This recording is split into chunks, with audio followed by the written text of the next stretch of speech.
Thank you, David, and welcome back. And so, as you heard David say, we're going to talk a little about how these new models will change our industry and how it may adapt. So I'm going to introduce, or I'll ask you to kind of give us your introduction and some background on two basically enterprise-wide partners from Oracle and Salesforce that are really critical in helping us adapt to the realities or the opportunities, frankly, that present itself with data and analytics and the use of AI in the future. LaShonda, I'll start with you. Great. Well, thank you, Jeff, and thank you to the Northwell team for having us here. I am the Executive Vice President and Chief Strategy Officer for Healthcare and Life Sciences at Salesforce. And if you know anything about Salesforce and our ticker symbol, it's CRM. So one might say in this industry, I don't need any CRM. What does a physician, clinician, scientist need CRM for? So hopefully we'll get into some of that discussion. But I'll just say, just as a opener, Salesforce and healthcare for us is really about using our technology to get what we believe at the heart of health, which is relationships. And when we think about healthcare, relationships are personal, they matter. And we believe our technology has a role to contribute and participate in helping patients get better outcomes, physicians be able to spend more time with patients, pharmaceutical companies, medical technology companies, and payviders. And you've also seen new entrants of retail companies entering this space. We believe our technology, beyond just CRM, can actually help improve outcomes across every individual's lives and create more accessibility for care for everyone around the world. And James Ellzy, so happy to be here. I just joined Oracle Health in January of this year, coming from the federal government, where I was for 26 years. I am a family physician by training. My role is as the Chief Medical Officer or the Chief Health Officer in the US federal market. While Oracle historically has done things with life sciences, with pharma, with those big data questions, they did acquire Cerner in the last couple of years and have stood up Oracle Health and are looking to expand what we can do in healthcare, much like we've done in other markets. Yeah, so, you know, when Northwell was kind of conceived, when we first came together, we recognized the importance of data and information. And, you know, part of our culture was to have a data-driven, strategic decision-making culture here that would do it. And in order to do that, one of the major challenges we had to confront is liberate data, which I've spent a good portion of my career, still plenty of opportunities to do that, as you heard from this morning's panel, because we know good data drives good policy, it drives good science, it leads to good health care, and it's focused on the individual and the community. So as we see the future of healthcare relying on data sharing now, collection, and now the use of AI in those tools, so how do your organizations kind of leverage technology to create you know, effective ways to manage and utilize that data to deploy it for what our missions are? Yeah, I think one of the things that's most important, which is a challenge that every industry has with healthcare, is probably the most critical, because there's a life on the other side of that, is you have data from everywhere. You have healthcare data, you have social determinants of health data, you have personal data. And so the way Salesforce thinks about this is, one is just getting with our customers to figure out what is a data strategy, because you have data coming from an EMR, you are probably marketing to your customers, patients, clients, so you have data coming from different potentially tools to create loyalty. You have analytics data, which helps really provide insights into what's actually happening. So we really want our customers to think differently around harmonizing and organizing your data. And it is as simple as this: bad data in, bad data out. So if you can also get data that is actually sourced from the right repositories across your organization, we want to work with you to really think more thoughtfully about how do you bring this together to really create an experience for the patient. Our patients are all of us. We're consumers. And the challenge is when you've got all the disparate types of data happening, it's getting more difficult to meet the demands of your consumers and patients, because they're demanding different ways to engage. And you have more patients now. We have accessibility issues, but we also have people who have more choice in care, and they're being more selective about where they're getting their care. And those who do have disposable income are choosing more different types of experiences. And so using data to help democratize across your organization and using data to personalize it, is going to be key, because even with AI, and I know we're going to get into this conversation, AI is just a generative output of data that's been put into a system or a tool. And so I think data harmonization and data strategy is really a core part of how Salesforce really thinks about helping our customers think about how do you actually drive more personalization and ultimately lead to better health outcomes. You talk about liberating the data. I think one of the questions we have to look at is, what is all the data that exists about the patient? Not just what is all the data I have about the patient, but what all exists, and how do we bring that together? Oracle really believes hugely in the cloud for hosting that data and the ability to coalesce and bring the data together faster. If you think about what we did in banking, not just Oracle, but overall, all these financial institutions are out there, right? They all have your data, and they don't want to share all of it. But when you look at your ATM card or your smartphone, you can go to anywhere and use that card to get money or to move money, and that bank says, oh yeah, we'll talk to your bank. Oh, yep, we got it. We'll give that money. We'll release that money because those funds are good. Why don't we do something more like that in healthcare? Because right now it is, this is my information, that's your information, and we're not really going to share it any more than we absolutely have to. But what's in the best interest of the patient? It actually is to share that data in a meaningful way. And so we're working better to try to liberate that data. Especially, it's harder a little bit in the US, but as capitalistic as our healthcare system is, but especially when you look at what we're doing overseas with the Middle East and some of the other countries and their governments, I think we're going to get there faster there, that hopefully we can bring it back to the US. Well, the whole issue, we can get into some of the, not so much security, but the privacy. I mean, if you see how our interoperability, for example, has evolved in this country, going back to, just basically HIPAA, where we had to protect the privacy because of some bad incidents that occurred. But the reality is there is somewhat of a lack of trust or concern about trust in the healthcare, as trusted as healthcare providers are. When it comes to our data, our government, and our regulatory processes, we somewhat have an anachronistic framework. It's very hard to share behavioral health data with medical data when we're trying to encourage transformation to combine behavioral health and substance use treatment within primary care settings, and we're not supposed to share sometimes the medical records. And then we're talking about opportunities through AI to identify and navigate patients, but we have a lot of processes where they won't identify. We'll share data, but we won't tell you who it is.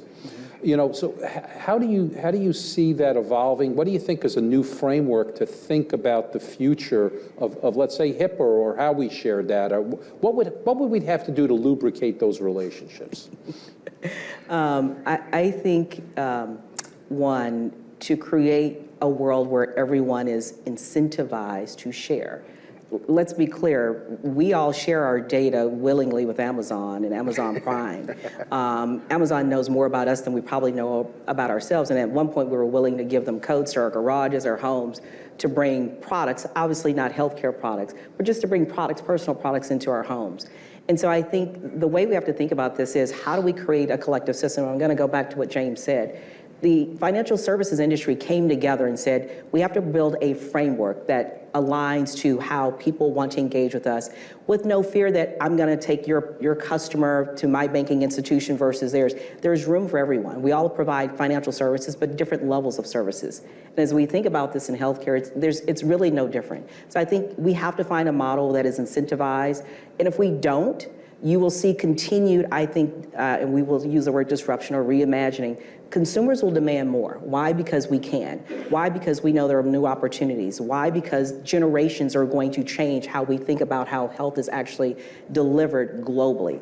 And so I think the model today is inefficient to serve the needs of the greater population. And I think the opportunity for all of us together is to say, how do we collectively work with a patient from not just when there's a moment of care needed, but before that? How do you engage in a relationship with a consumer in a way so that when there is a need for them, or quite frankly, their family, because behavioral health isn't just the person, it's their caregivers at home, it's their family, it's their community. We are going to need to find a way to connect the interoperability opportunities without feeling as though that one loses and one wins. And that's where it comes down to. It comes down to incentives. It comes down to reimbursements. It comes down to money.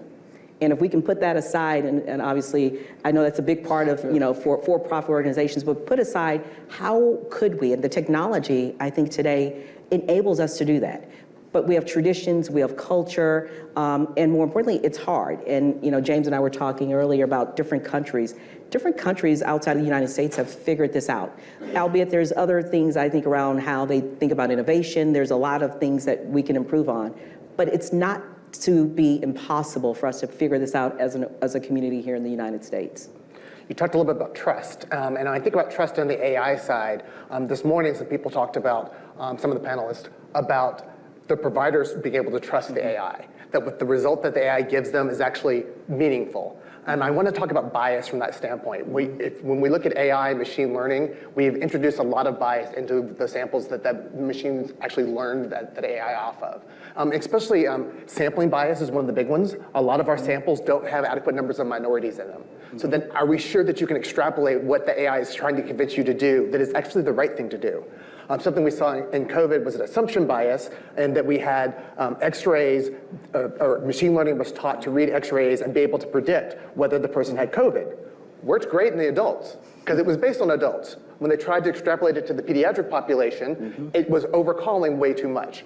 But initially, we didn't realize it was overcalling, and so we were trying to treat those patients incorrectly. So you really have to address that bias and make sure that the sample of the data that you actually use to teach that large language model is actually what you need to get the results you want. As we think about the future and you look at the disruptive forces in healthcare, you have kind of intense consolidation at a provider level. You have new diversified competition coming from the retail sector and other. Everybody wants a piece of the $4.6 trillion, depending on what day we're at, that we're spending. So when you think about organizations that need to be customer obsessed, right? And how technology, suppliers, organizations like yourself, the organizations that do this the best, what are those aspects of those organizations that make them succeed in using data, focusing it on, as you said, putting the patient first stuff? What are the aspects, culturally, technologically?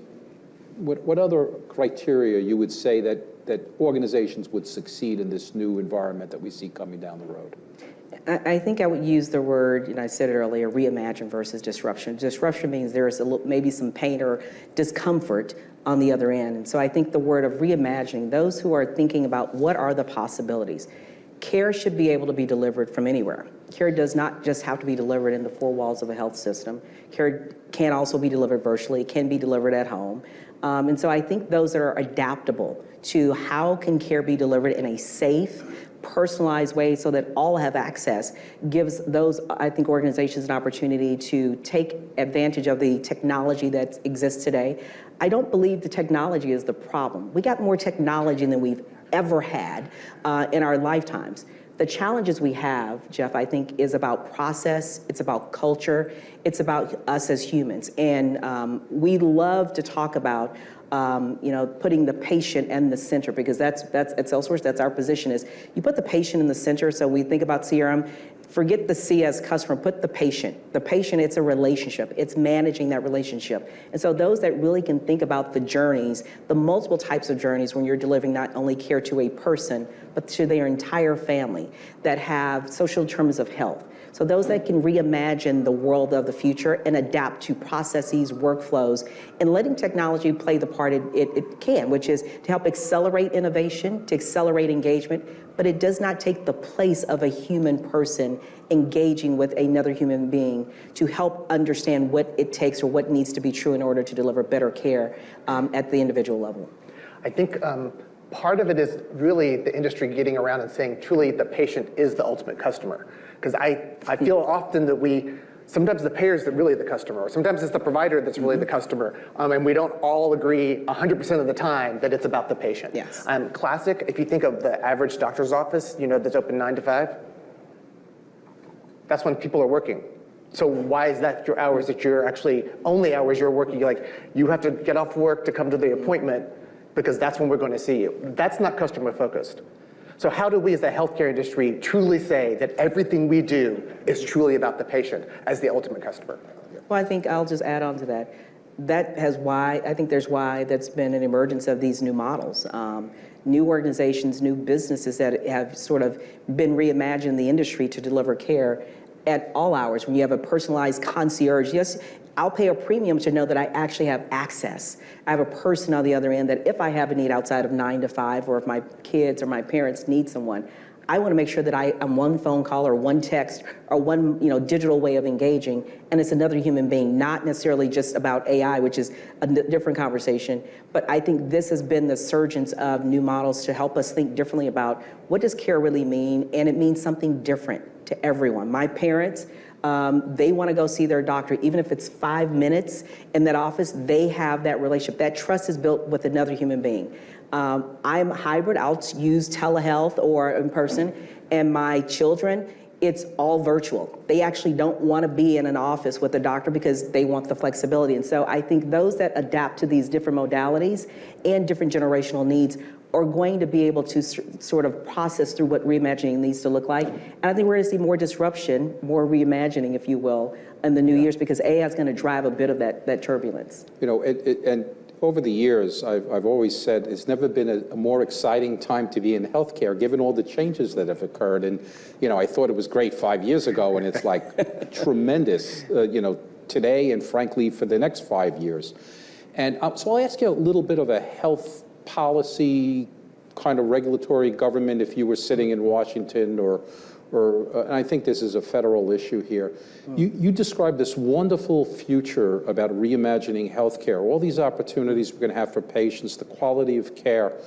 What would you do? We have a fundamental issue. You need a lot of money, you need infrastructure, you need talent, you have to compete for talent.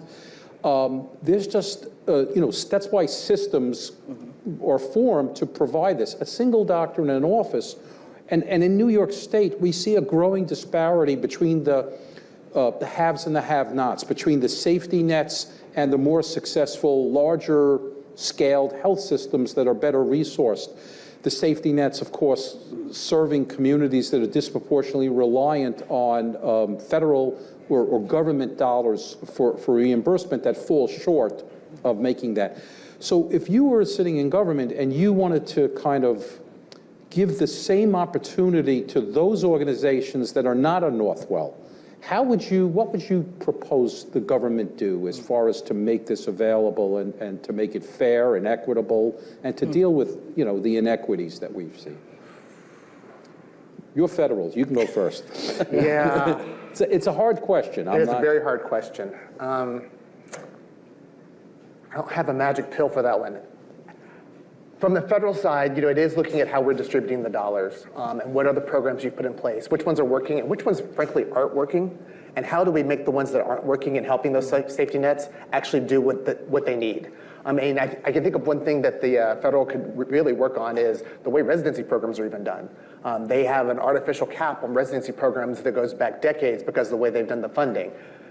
Address that so that these hospitals can expand some of that, because that's a cheaper labor force, let's face it, as a resident than you have as a board-certified physician. You still have those board-certified physicians that are there seeing patients, but you're able to expand what care you can render with the residents. Yeah. LaShonda? Yeah, I think interoperability is something the government should hone in on more, because as a health system, you've got EMRs, CRMs, and marketing tools. You've got a plethora of tools that you're having to integrate not only at the health system, but maybe clinics and other entities and modalities where care is being delivered. How do you actually support health systems to deliver care by allowing them to do what we talked about earlier, which is building a data model or data strategy where you can harmonize the data to get all the visible data you have in an EMR, clinical data, all the social determinants data that's personalized and is very personalized to the individual, using some sort of incentive to do that. That's the hard stuff. Yeah, I mean, you're right. James, we were talking before. The first time I saw an electronic medical record was at the Brooklyn VA hospital in the 1980s. And I came away with there saying, I got to get me one of those. And then as we evolved and passed legislation for interoperability in New York State, we set up one of the first health information exchanges to do that. Yeah. And we went down to Washington to advocate. We said, you should buy every healthcare provider in New York State, in United States, the same VA medical record, put it out. This is before Epic took over, and Cerner. That it's somewhat of the government's role here. We need the equivalent of a Hill-Burton program that financed, I think, healthcare construction back in post-World War II to do the same thing for technology, so that we don't have these disparities between providers. So, in the couple of minutes we have left over, I want to just talk about the administrative processes, how complex and resource intensive it is, and the issues between, providers and the previous speaker talked about, using AI to deny care, and we have a couple of thousand people employed to essentially, in our revenue cycle from end to end and getting the money we're entitled. How do you see the future that could maybe improve the streamlining and modernization of healthcare administration, and just to improve our efficiency and remove low-value administrative expenses? Yeah, I would say the future is here now. We're doing it, all of you in this room and other health systems and pharmaceutical companies, medical technology companies, health insurers, you're doing it, and it's called automation. So one of the things I think that has to be true is identifying those heavy, intensive, low-value processes and automating those, that capability. And David talked about bots, like using chat bots as a way to automate engagement, where it doesn't necessarily take a human being, because you're sitting on a call. In that case, you're sitting on a call for hours. You don't need a human to do that. So if you can build technology, which exists today, and that's really machine learning, and we talked about AI being this hot topic. Predictive AI has been around a very long time. Generative AI is the new conversation. But using tools to do things that really remove long processes that impact how patient actually gets seen, or how physicians can actually spend more time with patients, or how sales professionals in the pharmaceutical world can spend more time with healthcare professionals, or medical technology reps can spend more time with healthcare professionals. Using automation tools to take down just the routine things. In Salesforce, we've done this with a number of organizations. What it allows us to do is really, back to the word reimagine. What needs to be true? Where do we really need human engagement? Where could an idea of a reimagining of a co-pilot with AI really help accelerate engagement, accelerate care, and accelerate better health outcomes? So I think, Jeff, the future is here now. Automation is probably the first thing that we can do, is looking at workflows, looking at engagement, and where do you use technology to augment that? It never removes, though, the human intervention, or using human engagement with the patient. So building on that, it's here now. Yes. We've been using digital assistants across many industries, and one of the things we're bringing to health now is an Oracle Clinical Digital Assistant. And what does that digital assistant do? So we're very used to saying, hey, Alexa, add this to my grocery list. And, hey, Siri, do this. It's the idea that I can say, hey, Oracle, what was the last A1C for this patient? So instead of me going through and crawling through the system to look and find that A1C, out pops, the last A1C was 8.5 on this date. So I don't have to go looking for it. Yes. Oh, that was like A1C, it was a little bit high. What medications are they on for their diabetes? And then the AI goes and says, well, these are the diabetic medications, and it reads that back to me. So instead of having to go deep into the record, pulling away from looking at the patient, I could, even while I'm examining the patient, to have some of the conversation with the AI to give me the data about the patient, which is some of that administrative stuff. We put so much data into the record, it's hard to pull the data back out sometimes. And so this is making it easier to pull the data back out of the record, just using something we use every day with Alexa and Siri. Well, like you said, it's an exciting time to reimagine care, and it's no one of us are going to be as smart as all of us. So that's why we're going to look for partners and collaboration, and I thank you for the time. Thank you. Thank you.